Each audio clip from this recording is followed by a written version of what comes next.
ආයිබෝවන් අද 2026 පෙබරවාරි 7 ඔබ සැම ස්ටොක්කාස්ට් LK YouTube නාලිකාවට සාදරයෙන් පිළිගන්නවා. ආයිබෝවන්. අද අපි ගැඹුරින් විමසා බලන්න යන්නේ CIC Holdings PLC සමාගම ගැන. දැන් බැලුබැලමට මේක වේගෙන් වර්ධනය වෙන හොඳට ලාභ ලබන සමාගමක් විදිහට තමයි පේන්නේ. ඔව් මතු පිටින් බලනකොට පේන්නේ එහෙම තමයි. හැබැයි අපි මේ මූල්‍ය වාර්තා ටිකක් ගැඹුරට හාරලා බලද්දී අර ලස්සන පින්තූරේ පිටුපස සැඟවුණු විශේෂයෙන්ම මුදල් කළමනාකරණය ගැන බරපතල ප්‍රශ්න කීපයක් මතුවෙනවා. හරියටම අපි මේ විශ්ලේෂණයට පදනම් කරගන්නේ සමාගම විසින්ම නිකුත් කරපු තවම විගණනය නොකළ අතුරු මූල්‍ය ප්‍රකාශන. ඕ. ඉතින් මේක හරියට එකම කතාවේ සම්පූර්ණයෙන්ම වෙනස් පැති දෙකක් දිහා බලනවා වගේ වැඩක්. එක පැත්තකින් ආකර්ශනීය වර්ධනයක් තියෙනවා, අනික් පැත්තෙන් අවදානම් සංඥා කිහිපයක් පේන්න තියෙනවා. එහෙනම් අපි මේ කතාවේ පැති දෙකම විග්‍රහ කරමු. මුලින්ම බලමු හැමෝම දකින ලස්සන පින්තූරය. ඒ කියන්නේ ආදායම් ප්‍රකාශනය. සමූහයක් විදිහට ගත්තම පළමු මාස 9 ඇතුළත ආදායම රුපියල් බිලියන 70 පැනලා.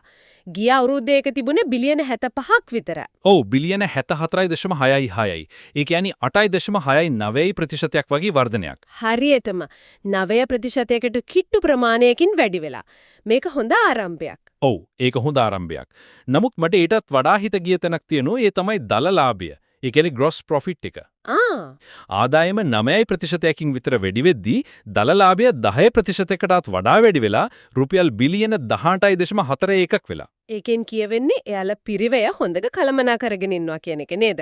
අනිවාර්යයෙන්ම එයාලගේ විකුණුම් පිරිවැය, ඒ කියන්නේ cost of sales 8.20% විතරයි ඉහළ ගිහින් තියෙන්නේ. ආදායම වැඩි වෙන වේගයට වඩා හිමින්. ඒක පිරිවැය පාලනීය පැත්තෙන් ඊටම හොඳ ලක්ෂණයක්. ඒ කියන්නේ එයාලා විකුණන හැම රුපියලකින්ම වැඩි ලාභයක් තියාගන්න සමත් වෙලා. ඒක මෙයියුම් ලාභයටත් බලපාලා තියෙනව නේද? ඔපරේටිං ප්‍රොෆිට් එකත් රුපියල් බිලියන 9.67ක් වෙලා. ඔව් 12.11 සනශක්ක සැලකිය යුතු වර්ධනයක්. ඒක දාම ප්‍රතික්‍රියාවක් වගේ පිරිවැය හොඳින් පාලනය කරනකොට ඒක මෙහෙයුම් ලාභය දක්වාම ගලාගෙන එනවා. හරි. අවසානයේදී බදු ගෙවුවට පස්සේ සමාගමට ඉතිරි වෙන සුද්ධ ලාභය profit for the period එක රුපියල් බිලියන 5.97ක් වෙලා තියෙනවා. ඒකත් 4.84ක් සනශක්ක වර්ධනයක්. හරි. මෙතන මට පොඩි ප්‍රශ්නයක් තියෙනවා. සමූහේ ලාභය 5 සනශක්ක විතර වැඩි වෙලත් කොටසකට ඉපැයීම ඒකෙන්දි earnings per share EPS එක රුපියල් 2.50 ඉඳන් 2.63ක විතරක් වැඩි වෙලා තියෙන්නේ. ඒ කියන්නේ 2.71 සනශක්ක වර්ධනයක් විතරයි. මේ දෙක අතර මේ වගේ පරතරයක් එන්නේ ඇයි? ඒක ඊටාම හොඳ නිරීක්ෂණයක්. ඔව්. ඒකට හේතුවක් තියෙනවා. අපි පස්සේ කතා කරන කොටස් බෙදීම, රෂයා සබ්ඩිවිෂන් එක නිසා මේ කාලය තුල කොටස් සංඛ්‍යාව වැඩි වෙලා තියෙනවා. හරි. ඒ නිසා සමස්ත ලාභය වැඩි වුණු කොටස් සංඛ්‍යාව අතර බෙදලා යනකොට එක කොටසකට ලැබෙන ඉපැයීමේ වර්ධනයේ වේගය ටිකක් අඩු වෙලා පේනවා. හරි. ඒක පැහැදිලි. හැබැයි සමස්තයක් විදිහට ගත්තම සමූහයේ ක්‍රියාකාරීත්වය ඊටාම ශක්තිමත්. නමුත් අපි මව් සමාගම දිහා විතරක් බැලුවොත් කතාව ටිකක් වෙනස්. ඔව් ඒක තමයි මෙතන තියෙන විශේෂත්වය. සමූහය දියුණු වුණාට මව් සමාගමේ ආදායම 3.28%කින් පහළ බැහැලා. ඒ විතරක් නෙවෙයි මව් සමාගමේ බදුපසු ලාභයත් 5.98%කින් විතර අඩු වෙලා රුපියල් මිලියන 925කට බැහැලා. ඉතින් මේකෙන් කියවෙන්නේ මොකද්ද? මේකෙන් පැහැදිලිවම පේන්නේ CIC සමූහයේ එන්ජින වෙලා තියෙන්නේ මව් සමාගම නෙවෙයි ඒකට අනුබද්ධිත අනෙකුත් සමාගම්. ඒ කියන්නේ සබ්සිඩියරිස් ටික කියන එක.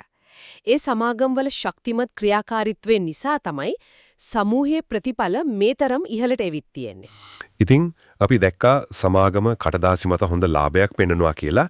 ඒත් ඒ ලාභය සමාගම ඇත්තටම ශක්තිමත් කරලා තියෙනවද? සමාගමේ සැබෑ වටිනාකම වැඩි වෙලාද? ඔව් ඒක දැනගන්න නම් අපි බලන්න ඕන එයාලගේ වත්කම් සහ වගකීම් කොහොමද වෙනස් වෙලා තියෙන්නේ කියලා. Statement of Financial Position එක. අපි මේ පැත්තට හැරෙමු. සමූහයේ වත්කම් පැත්ත බැලුවොත් ඒකේ විශාල පෙම්මක් පේනවා. අවුරුද්දක් ඇතුළත වත්කම් රුපියල් බිලියන 86.39 ඉඳන් බිලියන 101.58 දක්වා ගිහින්. ඒ කියන්නේ 17% වැඩිවීමක්. සමාගම වේගෙන් ලොකු වෙනවා කියන එක පැහැදිලිවි. මේ වර්ධනයට ප්‍රධානම හේතුව මොකක්ද? ප්‍රධාන වශයෙන්ම හේතු දෙකක් තියෙනවා. එකක් තමයි දීපල, පිරියත සහ උපකරණ. ඒ කියන්නේ property, plant and equipment වැඩිවීම. ඒ කියන්නේ අලුත් ආයෝජන.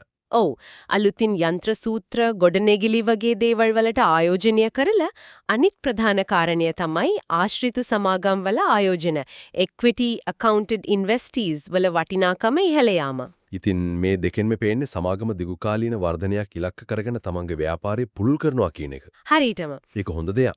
හැම කාසියකම වගේ මේකේ දෙපැත්තක් තියෙනවා. වත්කම් වැඩි වෙනකොට ඒකට සල්ලි හොයාගන්න ඕනනේ. අපි බලමු හිමිකම් සහ වගකීම් පැත්ත. ඔව් මුළු කොටස් හිමියන්ගේ අරමුදල total equity එක බිලියන 47.89 ඉඳන් බිලියන 51.59 දක්වා වැඩි වෙලා තියෙනවා. ඔව් ඒක ඊටාම යහපත්. ඒකට ප්‍රධානම හේතුව තමයි මේ කාලය තුල උපයපු ලාභය සමාගම තුලම රඳවා ගැනීම. reserve revenues. ඔව් ආදායම් සංචිත revenue reserves බිලියන 35.5 ඉඳන් බිලියන 40.6ට දක්වා වැඩිවීමෙන් ඒක පැහැදිලිවම පේනවා. ඒ කියන්නේ සමාගම තමන්ගේ අභ්‍යන්තර ශක්තිය වැඩි කරගන්නවා. හැබැයි ඔබ අර කිව්වා වගේ කාසි අනිත් පැත්තක් තියෙනවා. ඒ තමයි වගකීම්. ඔව් මුළු වගකීම් බිලියන 41.5 ඉඳන් බිලියන 49.97කට ඒ කියන්නේ 50කට කිට්ටු ප්‍රමාණයකට වැඩි වෙලා මෙතනදී අවධානය යොමු වෙන්න ඕන තැනක් තියෙනවද? අනිවාර්යයෙන්ම ජංගම වගකීම් ඒ කියන්නේ අවුරුද්දක් ඇතුළත ගෙවන්න ඕන ණය current liabilities යටතේ තියෙන loans and borrowings කියන කොටස බලන්න. හරි. ඒක ගිය අවුරුද්දේ බිලියන 25ක් විතර තිබුණට මේ අවුරුද්දේ බිලියන 32.87කට කිට්ටු වෙලා. ඒ කියන්නේ සැලකිය යුතු වැඩිවීමක්. ඔව් මේකෙන් පේන්නේ සමාගම තමන්ගේ වර්ධනයට අවශ්‍ය මුදල් විශාල වශයෙන් කෙටි කාලින ණය වලින් තමයි පිරිමහගෙන තියෙන්නේ කියන එක. ආයෝජනය කරන එක හොඳයි. හැබැයි ප්‍රශ්නේ තියෙන්නේ ඒ ආයෝජන වලට සල්ලි එන්නේ කොහෙන්ද කියන එකයි. වැඩිපුරම ණය අරගෙන ඔව් වැඩිපුරම ණය අරගෙන තමයි මේ ආයෝජන කරන්නේ.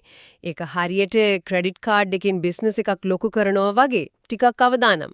ඊත් ආයෝජකයෙක්ගේ වෙතන බැලුවම කොටසක සුද්ධවත්කම් වටිනාකම net assets per share එක රුපියල් 20.54 ඉඳන් 23.55 දක්වා ඉහළ ගිහින්. ඒ කියන්නේ කොටසක අයිතිර තියෙන වටිනාකම වැඩි වෙලා. ඒක සතුටු වෙන්න කාරණයක්. ඔව්. දැන් අපි එමු කතාවේ හැරවුම් ලක්ෂයට. ආදායම හොඳයි වත්කම් වැඩි වෙලා හැමදේම හොඳට යනවා වගේ. ඒත් මගේ ඇහැගෙටුණු තැනක් තියෙනවා මේ මුදල් ප්‍රවාහ ප්‍රකාශනය. මෙතන තමයි කතාවේ සම්පූර්ණ පින්තූරයම වෙනස් වෙන්නේ. ඔව් මේ තමයි moment of truth එක. ලාභ වාර්තාකරන එක දෙයක්. ඒතේ ලාභය ඇත්තටම මුදල් විදිහට සමාගමේ බැංකු ගිණුමට එනවද කියන එක තව දෙයක්. ඒක මනින්නේ මුදල් ප්‍රවාහ ප්‍රකාශනයෙන් cash flow statement එකෙන්. මෙතන තියෙන කම්පනය දනවන කාරණේ තමයි ගිය අවුරුද්දේ මේ කාලෙ වෙද්දී සමාගමේ මෙහිම් කටයුතු වලින් රුපියල් බිලියන 3.87ක ශුද්ධ මුදල් ලැබීමක් net cash inflow එකක් තිබුණා. අතට සල්ලියෙවිත්. නමුත් මේ අවුරුද්දේ රුපියල් බිලියන 286.6යි එකක ශුද්ධ මුදල් පිටතට ගලා යාමක් net cash outflow එකක් වාර්තා වෙලා. ලාභ ලබන සමාගමකින් සල්ලි පිටතට යන්නේ කොහොමද? මේක තමයි CIC එකේ කතාවේ තියෙන පරස්පරය. එයාලගේ crop solutions වගේ අංශ වේගයෙන් දුවනෝ ලාභ වාර්තා කරනවා. හැබැයි ඒ ලාභේ තියෙන්නේ කඩදාසි උඩ. කඩදාසි උඩ විතරද? ඔව්. ඒ සල්ලි සමාගමේ බැංකු ගිණුමට එනව වෙනුවට වෙළඳ පොලෙන් ණය ගැතියන්ගේ පොත්වල හිර වෙලා. මේකට හේතුව තමයි increasing trade and other receivables කියන එක. ඒ කියන්නේ සමාගමට ලැබෙන තියෙන ණය මුදල් රුපියල් බිලියන 6.43ක දැවන්ත අගයකින් වැඩි වෙලා. බිලියන 6.43? ඔව්. මේක ලාභ ලබන නමුත් මුදල් නැති ඒ කියන්නේ profitable but cash poor කියන භයානක තත්වයට සමාගමක් තල්ලු කරන්න පුරුවන්. ඒක ටිකක් පහදවි කළොත් මේක හරියට වතුර ටැංකියක් වගේ. ආදායම් ප්‍රකාශනයෙන් කියනවා ටැංකියට වතුර එන පයිපේ ලකුයි කියලා. ඒක ඇත්ත. ලාභේ එනවා. හරි. ඒත් මුදල් ප්‍රවාහ ප්‍රකාශනයෙන් පෙන්වන්නේ ටැංකියේ යටින් තියෙන හිල් වලින් ඒ එන වතුරට වඩා වැඩි වේගයකින් වතුර එළියට යනවා කියලා. මෙතනදී ලැබිය යුතු ණය කියන හිල තමයි ලොකුම. ඒ කියන්නේ බඩු විකුණලා ඉන්වොයිස් ගහලා ලාභේ වාර්තා කරනවා ඒත් ඒ ඉන්වොයිස් වලට අදාළ සල්ලි එකතු කරගන්න බැරි වෙනකොට සමාගමට තමන්ගේ බිල් ගෙවන්න, පඩි ගෙවන්න, අලුත් ආයෝජන කරන්න සල්ලි මදි වෙනවා. එතකොට මේ මුදල් හිගය පීවගන්නේ කොහොමද? ආයෝජන කටයුතු ඉන්වෙස්ටිං ඇක්ටිවිටීස් පැත්ත බැලුවත් රුපියල් බිලියන 5.6ක මුදල් පිටතට ගලා යාමක් තියෙනව නේද? ඔව්. ඒ සල්ලි ගිහින් තියන්නේ අපි කලින් කතා කරපු වත්කම් වැඩි කරගන්න. ඒ කියන්නේ අලුත් ආයෝජන කරන්න සහ දේපල් මිලදී ගන්න. හරි. එතකොට මේ කරුණු ඔක්කොම එකට සම්බන්ධ කළාම පේන චිත්‍රය තමයි සමාගම තම ව්‍යාපාර වර්ධනය සඳහා විශාල වශයෙන් ආයෝජනය කරනවා. ඒ වගේම මෙහෙයුම් කටයුතු වලින් ඇතිවෙන මුදල් හිගිය පියවා ගන්නත් මේ ආයෝජන කරන්නත් මූල්‍ය කටයුතු වලින් ඒ කියන්නේ අපි කලින් දැක්ක ණය ගැනීම වලින් ලැබෙන මුදල් සහ සමාගම සතු මුදල් සංචිත භාවිතා කරනවා කියන එක. අපගේ YouTube නාලිකාව subscribe කරලා notification bell එක click කරන්න. එවිට අප වීඩියෝවක් upload කර සැනින් ඔබට එය නරඹන්න පුළුවන්. ඒ වගේම description එකේ දාලා තියෙන WhatsApp channel එක follow කරලා තිබුණොත් අපේ වීඩියෝව හොයාගන්න ඒක පහසුවක් වේවි. හරි. අපි දැන් වාර්තාවේ සටහන් සහ අනෙකුත් තොරතුරු ටිකක් විමසලා බලමු. මේ වර්ධනය එන්නේ කොයි අංශවලින්ද කියලා හරියටම දැනගන්න අංශගත ක්‍රියාකාරීත්වය එහෙම නැත්නම් segmental performance බලන එක වැදගත්. ඔව්. CIC කියන්නේ විවිධාංගීකරණය වූ ව්‍යාපාරයක්. ඔවුන්ගේ ආදායම එන්නේ කොහෙන්ද කියලා හරියටම බලන එක ආයෝජකයෙකුට අත්‍යවශ්‍යයි. දත්ත අනුව පැහැදිලිවම ප්‍රධාන ආදායම් මාර්ගය වෙලා තියෙන්නේ භෝග විසඳුම්. ඒ කියන්නේ crop solutions අංශය. මුළු ආදායමෙන් රුපියල් බිලියන 32.32ක් මෙන්නේ එතනින්. ඒක විශාල කොටසක්. ඊළඟට සත්ව පාලන විසඳුම් livestock solutions සහ සෞඛ්‍ය හා පුද්ගල සත්කාර health and personal care අංශ දෙකම බිලියන 14 ගානේ වගේ ආදායමක් උපයනවා. ඒකන තියෙන හොඳම දේ තමයි මේ සියලුම ප්‍රධානාංශ පසුගිය වසරට සාපේක්ෂව ආදායම් වර්ධනයක් පෙන්눔 කිරීම. ඒ විතරක් නෙවෙයි ඉහළම ලාභය ඒ කියන්නේ රුපියල් බිලියන 4.05ක ලාභයක් ලැබිලා තියෙන්නේ ආදායම වැඩිම crop solutions අංශයෙන්මයි. ඒ කියන්නේ ඒක තමයි සමාගමේ ප්‍රධානම ලාභ උපයන එන්ජින. හරියටම සමාගමේ වර්ධනයේට කරගහගෙන යන්නේ අංශය. දැන් අපි කොටස් පිළිබඳ තොරතුරු ටිකක් බලමු. මෙතනත් ආයෝජකයෙක් දැනුවත් වෙන්න ඕන වැදගත් සිදුවීමක් වෙලා තියෙනවා. 2025 ඔක්තෝබර් මාසයේදී සමාගම 1:5 අනුපාතයට කොටස් බෙදීමක් share subdivision එකක් සිදු කරලා. මේකෙන් මොකක්ද ඇත්තටම වෙන්නේ? සරලවම කිව්වොත් මේකෙන් සමාගමේ සමස්ත වටිනාකම වෙනස් වෙන්නේ නැහැ. වෙන්නේ තියෙන කොටස් සංඛ්‍යාව 5 ගුණයකින් වැඩි වෙන එක. හයි. ඒකම එක කොටසක වෙළඳපොළ මිලත් 5න් එකක් විතර දක්වා පහළ යනවා. මේකේ ප්‍රධාන අරමුණ තමයි කොටස් මිල අඩු කරලා කුඩා ආයෝජකයන්ට කොටස් මිලදී ගැනීම වඩාත් පහසු සහ ආකර්ෂණීය කිරීම. රුපියල් 37.80ක් විදිහට සටහන් වෙන්නේ. ඕ ආයෝජකයෙක් මේ මිල ගැනස දිහා බලද්දි මේ සබ්ඩිවිෂන් එක ගැන දැනුවත් වෙන්න ඕනේ. නැත්තම් සමාගමේ වටිනාකම එකපාරටම කඩා වැටුණා කියලා වැරදි නිගමනයකට එන්න පුළුවන්. ප්‍රධාන කොටස් හිමියන් දිහා බැලුවොත් Paints and General Industries Limited සමාගම 53.31% බහුතර හිමිකාරීත්වයක් දරනවා.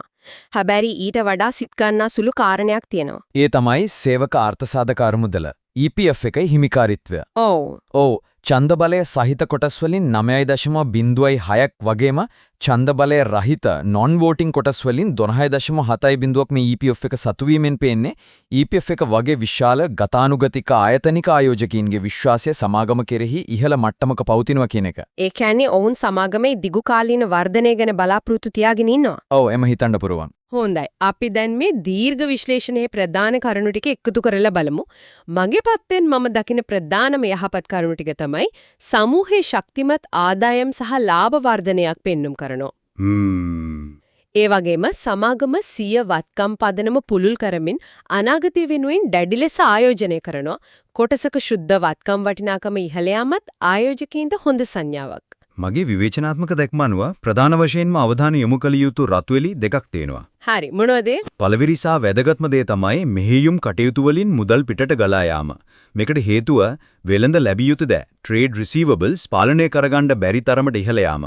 ඒ කියන්නේ වර්ධනය කොච්චර හොඳුනත් වැඩක් නැහැ. ඔව් විකුණන දේවල් වලට සල්ලි එකතු කරගන්න බැරි නම් ඒක තිරසාර පැවැත්මට විශාල තර්ජනයක්. දෙවෙනි රතුවෙලිය. දෙවෙනි කාරණය තමයි සමාගම සිය ව්‍යාප්තිය සහ මෙහෙයුම් කටයුතු සඳහා කිටි කාලීන ණය මත දැඩි ලෙස යැපෙන බවක් පෙනෙන්නට තිබීම. වත්කම් සහ හිමිකම් වර්ධනය වෙනවා වගේම වගකීම් විශේෂයෙන්ම ණය ප්‍රමාණයත් ඉතා වේගයෙන් ඉහළ යනවා. මේක ණය උගුලකට හසුවීමේ අවදානම වැඩි කරනවා. එනම් මේ සියල්ල සලකා බැලුවම අනාගත ආයෝජකයෙක් හිතන්න ඕනේ මොකක්ද? මේක හොඳ ආයෝජනයක්ද නැත්නම් මග අරින්න ඕනේ එකක්ද? අවසාන සිතුවිල්ල විදියට කියන්න තියෙන්නේ මේකයි.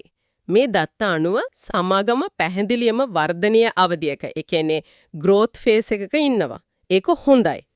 නමුත් ආයෝජකයෙකුට ඇති ප්‍රශ්නේ වෙන්න ඕනේ මෙම වර්ධනය තිරසාරව පවත්වාගෙන යා හැකිද කියන එක.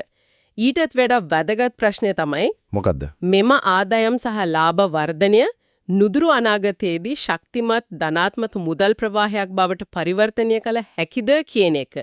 මොකද අවසානයේදී ඕනෑම ව්‍යාපාරයක් පවතින ලාභ මත නෙවෙයි මුදල් මත. ඔව් ඒක ඇත්ත. cash is king. ඒ ප්‍රශ්නෙට ලැබෙන පිළිතුර මත තමයි මේ ආයෝජනයේ අනාගතය තීරණය වෙන්නේ. අපේ මේ වීඩියෝ එක පවත් ආයෝජකයෙක්ට ප්‍රයෝජනවත් වෙයි කියලා හිතෙනවා නම් වීඩියෝව ෂෙයාර් කරන්න.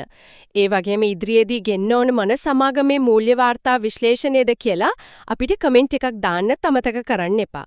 අපගේ පොඩ්කාස්ට් එක නරඹු ඔබට ස්තුතියි. යලිත් මෙවැනිම පොඩ්කාස්ට් එකකින් හමු වෙමු.